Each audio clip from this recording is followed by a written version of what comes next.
Welcome back, and another trailblazer on the show today, and that is none other than you, Mhlonishwa Winston Kunene, founder and CEO of LIBERTALIA Group. And of course, your story starts from very humble beginnings to now having built a property empire. Your journey is actually nothing short of inspiring. Your dedication, innovative mindset, and passion for real estate has earned you accolades and respect in the industry. Very good morning to you. Welcome to the program. And gosh, this is absolutely awesome. Share a little bit about your story, your upbringing, where you come from, the experiences that has shaped you, that has got you to this point in your life. Yeah, so thank you for having me. Appreciate it.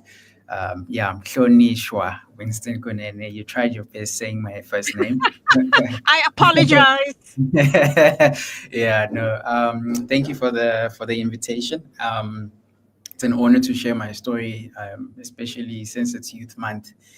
I'm sure it will inspire a lot of young people. So just to share more about who I am and where I came from. So born in Swaziland, raised in South Africa. I am an entrepreneur. I've been in business since literally grade 7.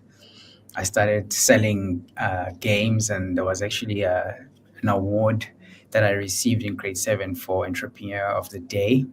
So it was just like an Entrepreneur's Day concept for the day, and that's when I actually discovered I was good at making money.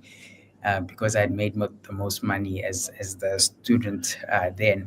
And then going into high school as well, I got into an opportunity to sell cold drinks. So the school basically stopped selling cold drinks because they were promoting a healthy lifestyle. And I saw that as an opportunity to partner up with the retailer selling cold drinks. And I got stock at a very low margin, and I resold it at 15 Rand markup as profit per can. And I made a lot of money. And how, actually, that's a funny story, because how the school found out is they started seeing a lot of cans in the dustbins, and eventually they investigated and found out that there was someone still selling cold drinks, even when they were not allowed to. I guess I gained a lot of confidence in that. And fast forward to now is I solely Can I believe. just interrupt you? Did you get Yes. into trouble with the school at that time? Yeah, actually, that was so controversial. So, I only got in trouble with the principal, basically, but every other teacher was so impressed by, the initiative I had taken. In fact, some of the teachers would even buy cold drinks from me. So I think, it was a bit of one of those, you have to kind of put him in detention because he broke the school rules, but he's also quite a creative genius for for taking the risk. So yeah, it was just a bit of what I did get in trouble with my parents though, especially my dad. But yeah, so What fast what forward. was what was the lesson you learned from that encounter in your life? I think it's important to have courage and taking risks, especially in an environment like that when you are inexperienced, you're still learning. But I think if you take risks and you have the courage and belief in yourself that you can do something in whether in business or in life in general, in whatever that you pursue, it will take you places.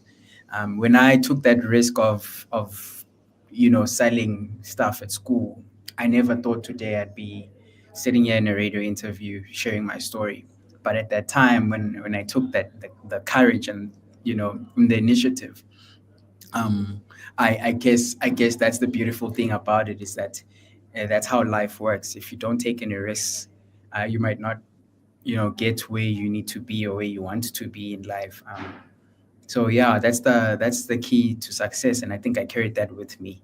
Obviously, as you grow older and you mature, you don't want to take uncalculated risks, because they might land you up in jail. You know, they might you might die, you might get into the wrong crowd. So you need to take calculated risks, but risks definitely are a key to success. So, what inspired you, or would you say that that was the trajectory to you starting up Libertalia Group? And how did that idea first come to life, Libertalia? Natalia. Okay, so fast forward to my entrepreneurial journey. I had basically had done everything. I had joined the recruitment industry, and I was a receptionist there. I had done photo booths. I was once a photographer. So I tested every type of sector that I got involved in. I think how I then got to real estate was where literally looked for an industry where I knew if I had to put my all in, I would become a very impactful entrepreneur one day. And that's how that's how Libertalia Group was formed within the real estate sector. Is I had come into the real estate industry, working for a very reputable agency, and I'd done 12 sales on my first year. So I gained a lot of confidence in that as well, in me building my own agency. And I think when I had the vision and the purpose to build my own agency based on the results that year, I think I then had the inspiration to go all in, and that's how basically Libertalia Group was formed. And it also obviously it has its own strategic divisions. We've got the education division, the real estate division, and the finance division, which all work hand in hand because we are in an industry that is it's housing. It's one of the Maslow's hierarchy of needs: safety, shelter, and yeah, I guess if you can sell that, you'll never go wrong. So, and we hope and pray that when I speak to you in the future, if God spares both you and I, perhaps in 5 years' time, you will tell me that you've reached the top of the pyramid of Maslow's hierarchy, and you're at that stage where you're giving back Yes. full time, inshallah, God willing. Yeah. Um, as a young entrepreneur, what were some of the biggest challenges you faced in the early stages of building your business? And of course, success like yours doesn't come solely on your own Yes. spirit, free will, hard work, ideas, etc.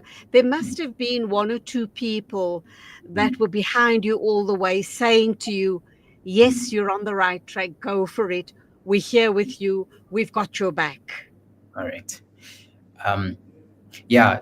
Interestingly, so some of the challenges I faced initially were the fact that I was young and inexperienced, and I was selling people's most expensive assets. So it sort of made it impossible for me to even get business, just solely based on my age, and my experience in the game. But like you said, surely there were individuals that managed to help me, and yes, they were. I give credit to probably almost every other person I've interacted with, especially within the sector. I've had a mentor who helped me when I started as a PA for her. She taught me how to do show houses. I got a manager for the same agency who saw that I was actually talented and promoted me. So those things did play a role, and those individuals did play a role in my growth. And I think, unfortunately, along the journey of my growth, um, I do also lose those relationships, and not because of quarrels or disputes, but because I so happen to outgrow my mentors, and I suppose what I've realized with that as well is, yes, you'll never, even at your peak, even at your most successful career, you will still need a mentor above you. And I think that's how life just works in general. You always need to have a mentor, and I'm solely grateful even for those that have contributed in the past and for those that are contributing currently. Okay, let's go for an ad break. We will continue this conversation right after. My guest, of course, is the amazing Winston Kunene, and he, of course, is founder and CEO of Libertalia Group. And as he's indicated, it's all about property education, and more.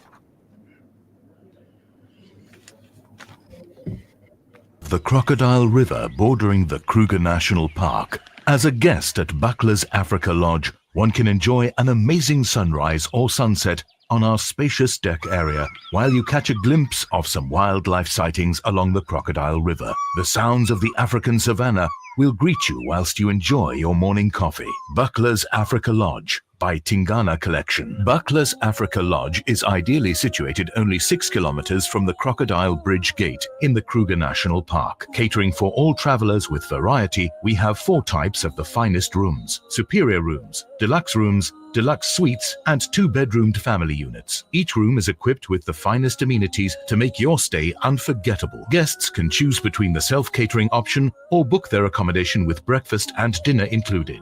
Buckler's Africa Lodge is your ideal location for the ultimate Kruger getaway experience. We specialize in exhilarating and educational game drives in Kruger, tailor-made to suit your family. Inquire about our various accommodation offerings and other activities. Visit www.tingana.co.za for more information. Buckler's Africa Lodge by Tingana Collection. Experience the pulse of Africa with us.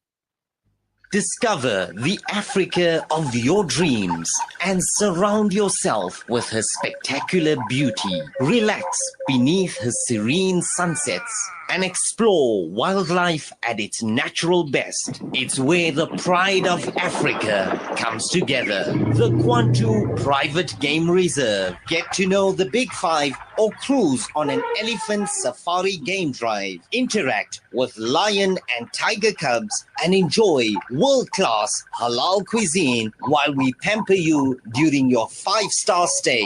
Indulge in the true African experience. For reservations, call now on 042-203-1400 or visit kwantu.co.za. The Kwantu Private Game Reserve, the place of gathering.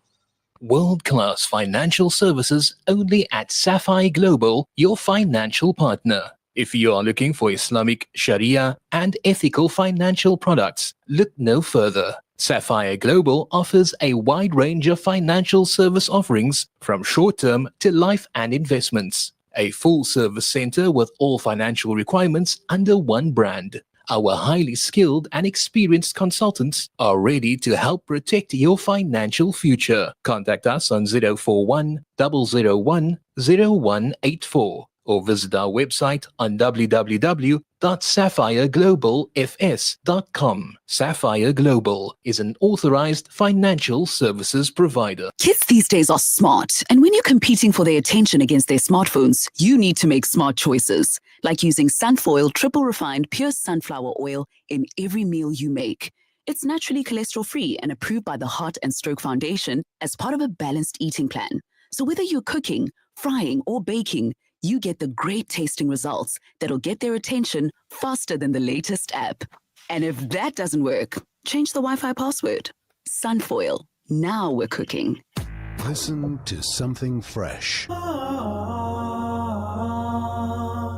Listen to Salam Media. Welcome back. My guest is Winston Kunene. He is an entrepreneur. He's also the CEO and a founder of LIBERTALIA Group, one of those young and upcoming professionals who really are trailblazers. Welcome back, Winston. What about your parents? What role did they play in shaping you, the person you are talking with me today, shaping you as people around you see you as a very successful young man with probably the whole world in the palm of his hands? Sure. Thank you. So I've learned a lot from my dad, and I've learned a lot from my mom's side as well. And I must be grateful. They've shaped the person that I am today because of certain characteristics that I've picked up from them. For instance, my dad is he's a resilient, he's been through the most, but he's such a resilient man, a very responsible man. And one of the things he's taught me is respect. And this is something that I've carried with me along the journey as well. And I've seen how respect actually, produces fruits for relationships, especially. It's such a thing that has played a huge role, and it's something that I carried with me. So yeah, I guess that's the first one there. And my dad has also been a business. He's been in the business world before, and I think when I was young, there's a lot of things I learned from him as well. So I think that definitely is that. And as for my mom's side, I must thank my mom. So my mom, um, she used to force me to go out there. So we've got a farm. My parents have a farm. So they do animal husbandry, sell veggies. There's piglets, there's pigs, there's cows. So my mom used to force me to go with her and go sell spinach, and in the in the areas, especially the townships nearby. So she basically unleashed that entrepreneurial spirit in me, from a very young age. And I think because that's where they say you are who you surround yourself with. They say you are what you find yourself doing day to day. So because I always used to go out there on the weekends with my mom, sell spinach instead of going to friends. My mom, we used to be on the field with my mom, and I think that has shaped me to be a very productive entrepreneur even later on in my life. And yeah, that's basically what I would say Wow. my parents have contributed. Wow. Mm. Okay. It is Youth Month. We are in the month of June. On the 16th, we celebrate Youth Day. What does Youth Month mean to you personally and professionally? And in your view, what is the biggest barriers facing South African youth today?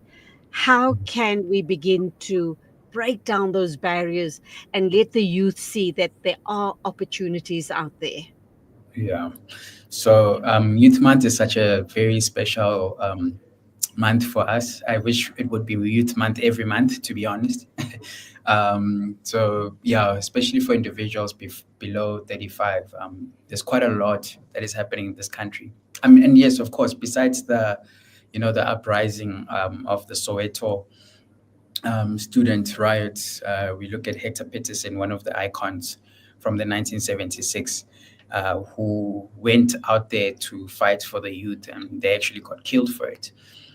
So that's the importance of obviously Youth Month, and what we celebrate it for. It's a reminder of the power that the youth carries. It's they literally, we are the next generation, and if we're taken care of, and if we are nourished, if we're educated, if we are resourceful, we definitely can create a better future.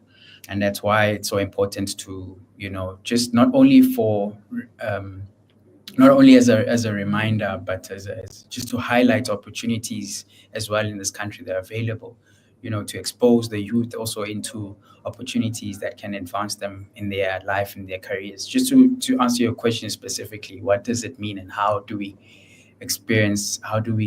find solutions for the current problems, especially the economic problems that the youth are facing today? If you look at the unemployment rate now, correct me if I'm wrong, sitting at about 30 to 34%. Correct. 44, 44% of that is the youth alone. That's basically shocking. But when you look deeper into even the provinces outside of Gauteng, you've got Northwest, where you look at the unemployment rate, just alone, 44%, it's 49, it's 50, it's actually 51%. I was reading the stats recently. It's 51% that are unemployed. That's basically half of the population in the Northwest.